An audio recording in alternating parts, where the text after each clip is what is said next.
Azan is a Berserk character that I can't help but love. There is something shonen-esque about his whole demeanor that makes you want to appreciate his presence in Berserk. Introduced at the start of the Conviction arc, Azan's whole demeanor was that of the old honorable white knight who would do whatever he could to ensure that the weak wouldn't get trampled by the strong.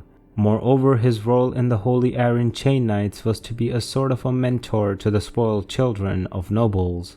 Before joining the Knights, he was known as the legendary Bridge Knight. According to the legend that Guts of all people recalled, Azan once met a wounded elderly man on a bridge and helped him cross while fending off a group consisting of nearly 100 swordsmen. His whole introduction and the fact that our boy Guts knew of him and had some level of respect for him as a fighter made me think of the man in high regard. Now, during the Conviction arc's first story, Azan didn't get a chance to fight the demons and lost souls that spawned because of Guts, because by the time he prepared himself for a fight, Serpico had already gone after the Black Swordsman and his hostage Farnese D. Endymion. The only thing I can say about that is that Azan just got a glimpse of the insanity while Serpico and Farnese got the full treatment during that part. At the Tower of St. Albion, Azan saw things going south really quickly. When the souls of the damned started to blob up the refugees of St. Albion, there was a visible shock on the face of Azan, who, though terrified, had to fight against the blob in one form or another.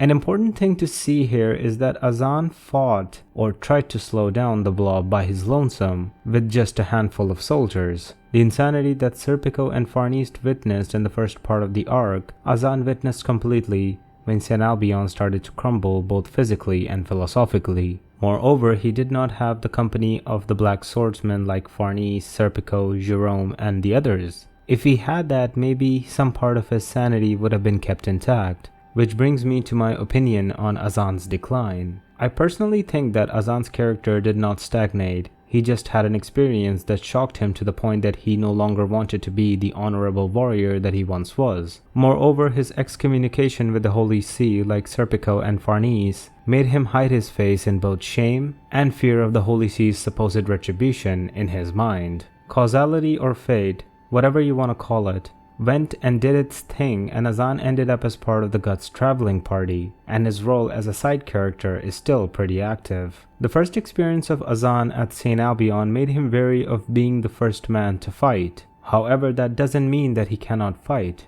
During the Fantasia arc, we see him fight the good fight, though it wasn't that grandiose style of fighting that we saw from him during the start of the Conviction arc. He's still a vital member in the story. To put things into perspective, I need you all to go back to the time when Guts took on Zod for the first time. The experience made him tremble in fear. He was an accomplished warrior, but he had never seen such insanity unfold before him. Yet he, like Azan, fought against the onslaught and survived. We didn't see Guts' character stagnate because, well, he is the MC, and the fact that Zod's prophecy was something that made him think rather than be afraid. Azan didn't have that luxury, which is why he ended up as a drunk after the events at St. Albion. Thanks for watching.